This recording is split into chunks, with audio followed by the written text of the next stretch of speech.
Hello students हमने अपने पिछले वीडियो में इलास्टिसिटी ऑफ डिमांड के टॉपिक को स्टार्ट किया हुआ है और हमने अभी तक उसका इंट्रोडक्शन पार्ट देख लिया, उसका मीनिंग पार्ट समझ लिया, साथ ही साथ हमने टाइप्स ऑफ इलास्टिसिटी के कॉन्सेप्ट को स्टार्ट कर दिया।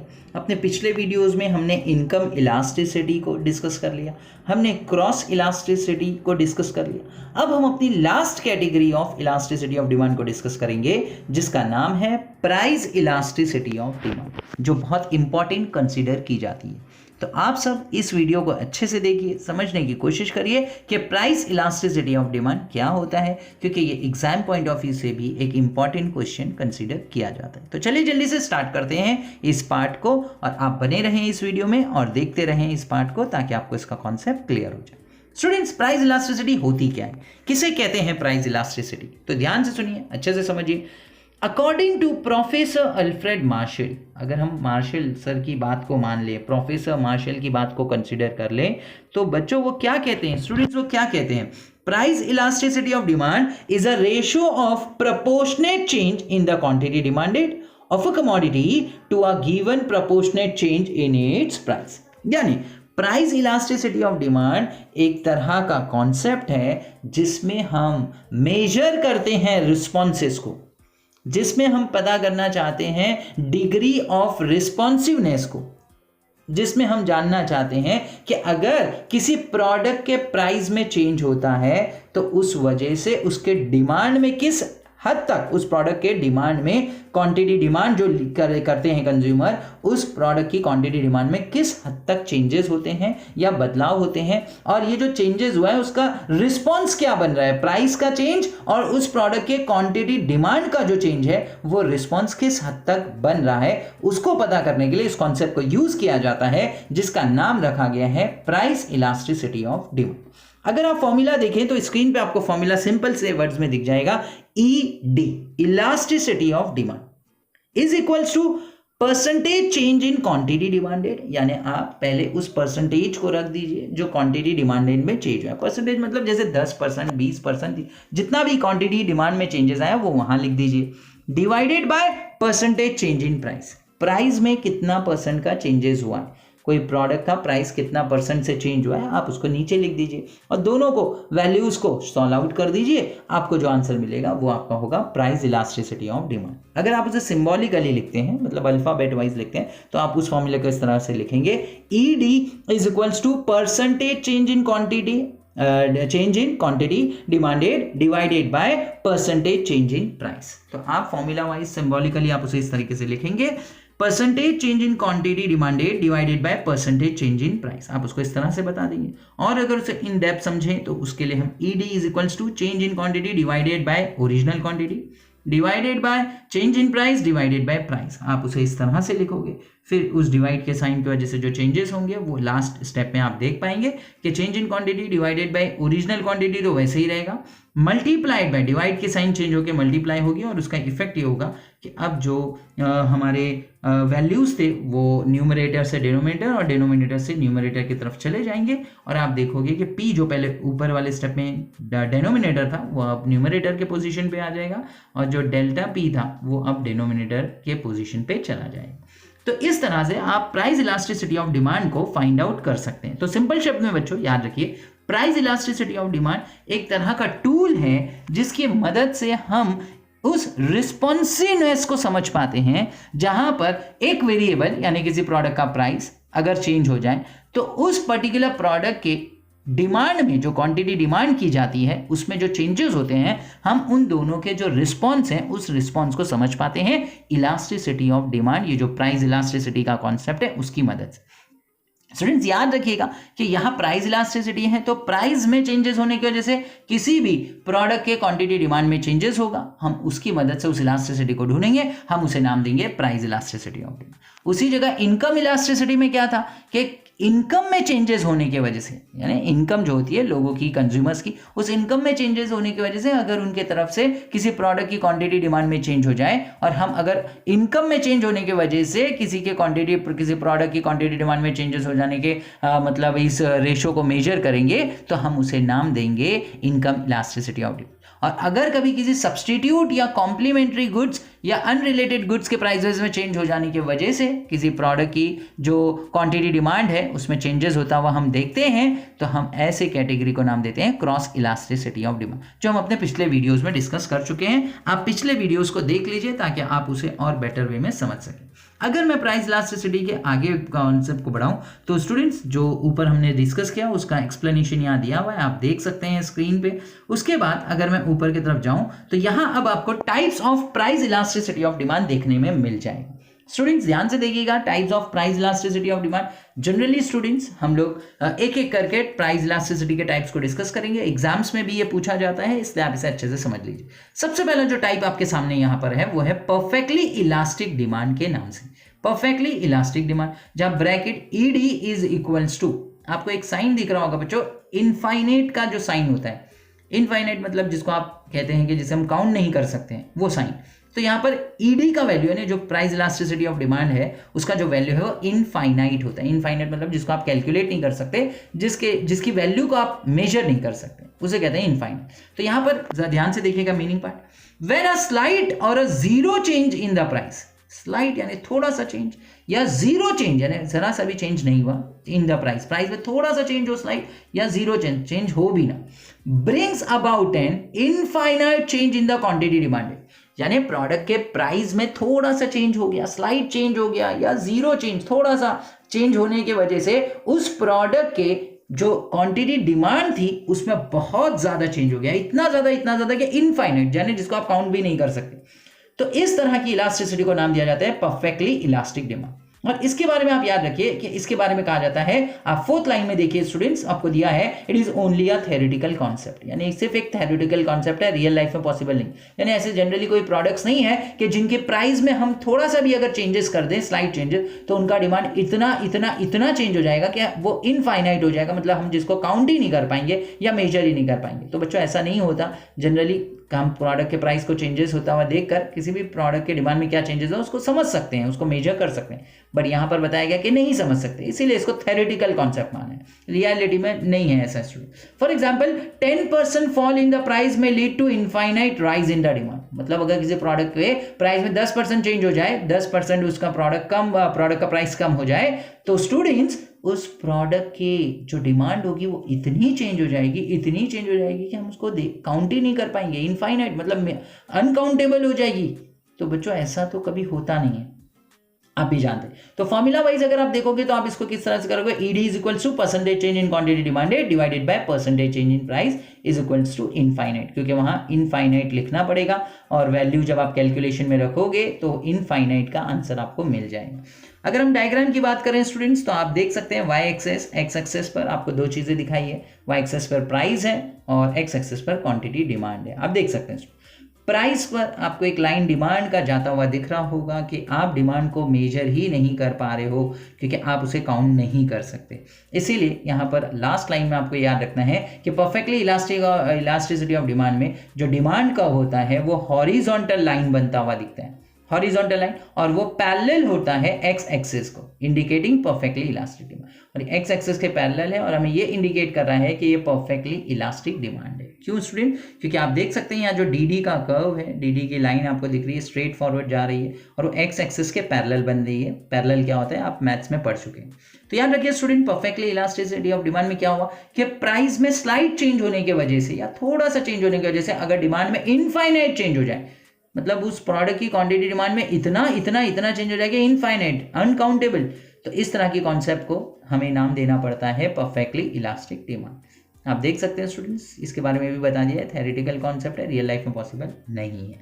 चलिए मैं सेकंड टाइप पे बढ़ता हूं और वो है perfectly in elastic demand. Students ध्यान से देखिएगा, परफेक्टली इन इलास्टिक डिमांड जिसके बारे में दिया है ED इज इक्वल्स टू 0, आप देख सकते हैं वहां ब्रैकेट में ED इज इक्वल्स टू 0। अब ये क्या होता है?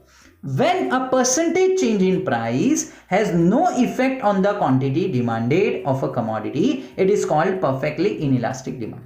यानी स्टूडेंट्स, अगर किसी प्रोडक्ट के प्राइस में परसेंटेज चेंज हो, मतलब किसी प्रोडक्ट का प्राइस चेंज हो जाए, बदल जाए, और उसके प्राइस बदलने के बावजूद भी उस पर्टिकुलर प्रोडक्ट के डिमांड में कोई भी चेंजेस ना हो, no effect on the quantity demanded. Second line में देखिए आप लोग, no effect on the quantity, मतलब प्राइस तो चेंज हुआ लेकिन प्रोडक्ट की डिमांड में जरा सा भी चेंज नहीं हुआ।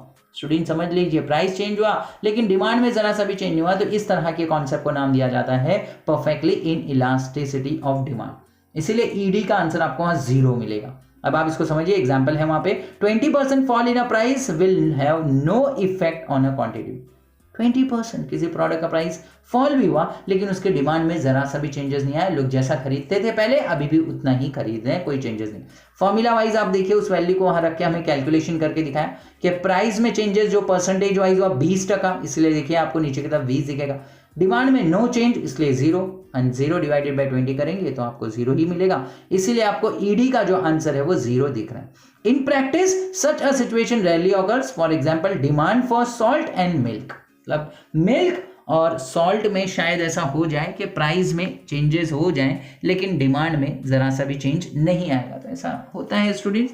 और सॉल्ट के केसेस में बहुत अक्सर हो सकता है, रेयर है, बहुत कम होता है, बट ठीक है, समझने के लिए ऐसा मानते हैं कि सॉल्ट के केस में और मिल्क के केस में शायद ये हो जाता है।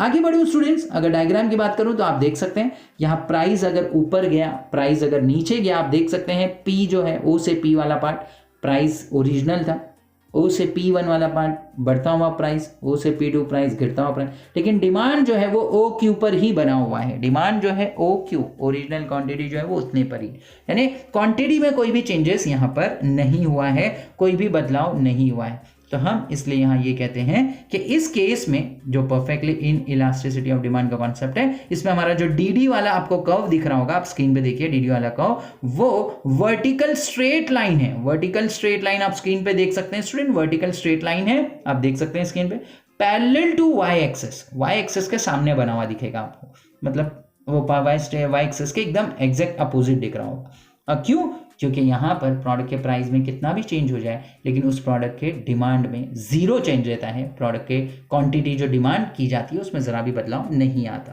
तो उसे हम नाम देखते हैं perfectly in elasticity of demand.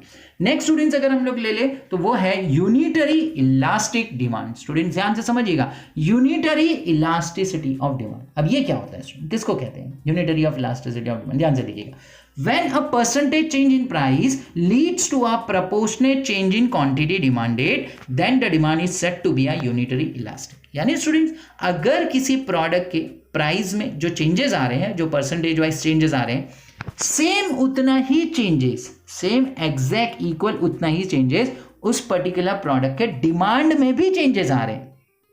Okay तो यानी जितना परसेंटेज से प्राइस में चेंजेस आ रहा है प्रोडक्ट के, सेम उतने ही परसेंटेज से उस प्रोडक्ट के, ध्यान से सुनिएगा स्टूडेंट, क्वांटिटी डिमांड में भी चेंजेस आ रहे हैं, मतलब जो डिमांड जो चेंज होने वाली है उस डिमांड में भी सेम उतना ही चेंजेस आने वाला है जितना कि उसके उस प्रोडक्ट के प्राइस के परसेंटेज में चेंजेस हुआ था। तो दोनों जगह यानी प्राइस भी उतने ही परसेंटेज से चेंज और उस प्रोडक्ट का डिमांड भी उतने ही परसेंटेज से चेंज, तो हम उसे नाम देते हैं यूनिटरी इलास्टिसिटी ऑफ डिमांड का। अगर आप यहाँ एग्जांपल लेना चाहें तो आप देखिए, for example 50% fall in price of a commodity leads to a 50% rise in quantity, मतलब 50% किसी प्रोडक्ट का प्राइस गिरा और 50% ही यानी 50% ही उस प्रोडक्ट की डिमांड बढ़ गई। तो समझिए 50-50 सेम टू सेम, यहां पर 20-20 भी हो सकता था, 30-30 भी हो सकता था। याद क्या रखना है कि जितने परसेंट से प्रोडक्ट के प्राइजेस में चेंज हुआ है, सेम उतने ही परसेंटेज के उसके डिमांड में भी चेंजेस होगा, मतलब दोनों सेम टू सेम होंगे। और जब हम उसे फॉर्मूला में अप्लाई करेंगे तो आप देख सकते हैं स्क्रीन पर 50-50 को रख के सॉल्व किया है। प्राइस में भी 50% का चेंज, क्वांटिटी में भी 50% का चेंज, और दोनों कैलकुलेशन होगा तो आंसर बचेगा 1। सो ईडी का आंसर इसीलिए मिला है 1। आपकी डायग्राम पर आप देख सकते हैं स्टूडेंट्स, यहाँ पर प्राइस फॉल हुआ 50%, तो वो OP से OP1 पे आया, जबकि डिमांड बढ़ गया वो OQ से OQ1 हो गया। वहां पे पॉइंट्स को ज्वाइन कर दिया तो DD आपको एक कर्व मिल गया। यहां पर हमें कहते हैं कि ये जो है स्लोप ऑफ डिमांड कर्व जो जाता है इज अ रेक्टेंगुलर हाइपरबोला। ये एक रेक्टेंगुलर हाइपरबोला कहलाने वाला कर्व है जो आपको किस में मिलता है, किस कैटेगरी में, जब आप यूनिटरी इलास्टिसिटी ऑफ डिमांड की बात करते हैं तब आपको रेक्टेंगुलर हाइपरबोला कर्व मिल जाता है। आगे बढ़ो स्टूडेंट्स फोर्थ पार्ट की तरफ, तो वो है relatively elastic demand. Relatively elastic demand, जहां ईडी इज ग्रेटर देन 1 आपको दिख रहा होगा, आप ब्रैकेट में देखिए student, relatively elastic demand ED is greater than 1, अच्छे से समझिएगा। when a percentage change in price leads to leads to more than proportionate change in a quantity demanded, the demand is said to be a relatively elastic। यानी students आपको ये समझना है कि ये रिलेटिवली इलास्टिक डिमांड जो आपके screen पर स्टूडेंट्स, रिलेटिवली इलास्टिक डिमांड ये एक ऐसे टाइप का इलास्टिसिटी है प्राइस का, जहां पर किसी प्रोडक्ट के प्राइस में जो चेंजेस हुए हैं, प्राइस के कंपेयर में उसके डिमांड में उससे ज्यादा परसेंटेज का चेंजेस आया है। ज्यादा परसेंटेज का मतलब अगर प्राइस में 50% का चेंजेस है, सो डिमांड में उस प्रोडक्ट के डिमांड में 50 से ज्यादा परसेंटेज का चेंजेस है।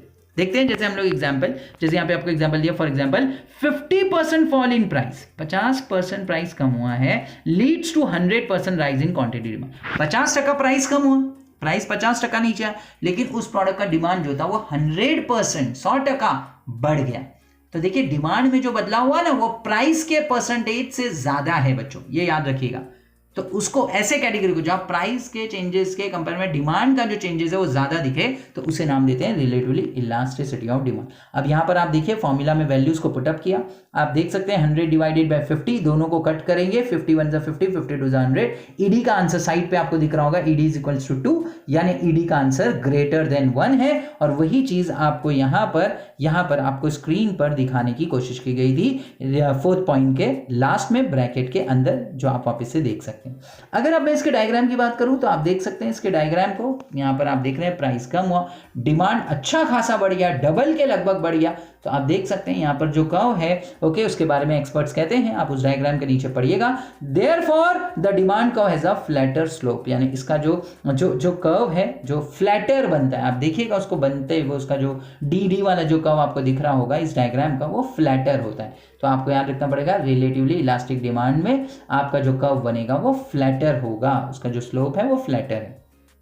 लास्ट कैटेगरी स्टूडेंट्स यहां पर अब हमारी आ जाती है, वो है रिलेटिवली इन इलास्टिक डिमांड। याद रखिए रिलेटिवली इन इलास्टिक डिमांड। अब यहां पे आप देखेंगे ईडी इज लेस देन 1 आपको ब्रैकेट में दिख रहा होगा, ईडी इज लेस देन 1 आप देख सकते हैं। अब इसमें क्या होगा स्टूडेंट्स, यहां पर क्या होता है, तो ध्यान से समझिए इसमें क्या होगा, when a percentage change in price leads to less than proportionate change in quantity demand. यानी स्टूडेंट्स प्रोडक्ट के प्राइस में जो चेंजेस आया है, जो परसेंटेज वाइज जो बदलाव आए हैं, उसके कंपेयर में जो डिमांड में, जो प्रोडक्ट की जो डिमांड है उसमें जो चेंजेस आए हैं, उसकी क्वांटिटी में जो बदलाव आए हैं वो लेस हैं, वो कम है। किससे कम है, किससे लेस है, उस प्रोडक्ट के प्राइस में जो चेंजेस आया था परसेंटेज वाइज, उसके कंपेयर में डिमांड के परसेंटेज में आने वाली जो प्रोडक्ट की चेंजेस थी वो कम है, डिमांड की परसेंटेज कम है। जैसे यहाँ एग्जांपल देखिए, for example 50% fall in price leads to 25% in rise in quantity demand. मतलब प्रोडक्ट का प्राइस 50% कम हुआ 50%, लेकिन उसका डिमांड जो है बच्चों उसमें सिर्फ 25% 25% का ही इंक्रीज देखने में आया। समझिए जरा इस बात को, 50% प्राइस कम हुआ 50%, लेकिन डिमांड में जो बदलाव आया वो सिर्फ 25 आया। मतलब 50 प्राइस में हुआ लेकिन डिमांड में सिर्फ 25%। समझिए आप इस बात को, 25% मतलब प्राइस में जो चेंजेस है उसके कंपेयर में डिमांड का चेंज कम है। तो जब आप ये देखो कि प्राइस के कंपेयर में डिमांड में होने वाला जो चेंजेस है वो कम है, तो उसे आपको नाम देना है relatively in elasticity of demand, relatively in elastic demand. अब यहाँ पे फॉर्मूला रखा गया है, देखिए आप लोग देख सकते हैं, वैल्यूज भी रख दी गई है। प्राइस में चेंजेस हुआ 50 का, उसको नीचे रखा, डिमांड में चेंजेस हुआ 25 का, उसको ऊपर रखा। अब जब इन्हें कैलकुलेट किया तो 0.5 आया। 0.5 का आंसर मतलब ईडी का आंसर लेस देन 1, इसीलिए लास्ट में आप देख सकते हैं ईडी का आंसर लेस देन। अब अगर उसकी डायग्राम को आप देखेंगे स्टूडेंट, तो आप देख सकते हैं प्राइस कम हुआ, डिमांड में थोड़ा सा ही चेंजेस हुआ है, आप देख सकते हैं डायग्राम आपके सामने है स्टूडेंट, ओके। और इसके कर्व को अगर हम नाम देते हैं तो इसके कर्व को कहा जाता है, आप यहाँ देख सकते हैं, Therefore the demand curve has a steeper slope। मतलब यहाँ पर जो कर्व आप देख रहे हो स्टूडेंट्स, ये बहुत ही स्टीपर आपको दिखेगा, एकदम खड़ा हुआ टाइप का डिमांड कर्व आपको दिखेगा, स्टीपर है स्टूडेंट्स ही, ओके। जबकि उसके ऊपर वाला हमने जब देखा था 4th कैटेगरी, ओके, वो था फ्लैटर, लेकिन ये है स्टीपर, इसीलिए लास्ट लाइन में आ दिया the demand curve has a steeper slope. Hope students आपको ये समझ आ गया होगा। थोड़ा बड़ा वीडियो है स्टूडेंट्स, क्योंकि सारे टाइप्स हमें अच्छे से समझने थे। तो आप इसे अच्छे से देखिए, जब फ्री हो तब आप पूरा अच्छे से डिटेल में इसे समझिए, अपने डाउट्स को क्लियर कर लीजिए। आज के वीडियो को यहीं स्टॉप करता हूँ। आप अपना ध्यान रखिए, अपने मम्मी पापा का भी ध्यान रखिए और अपने क्रिएटर को हमेशा याद रखिए। God bless you.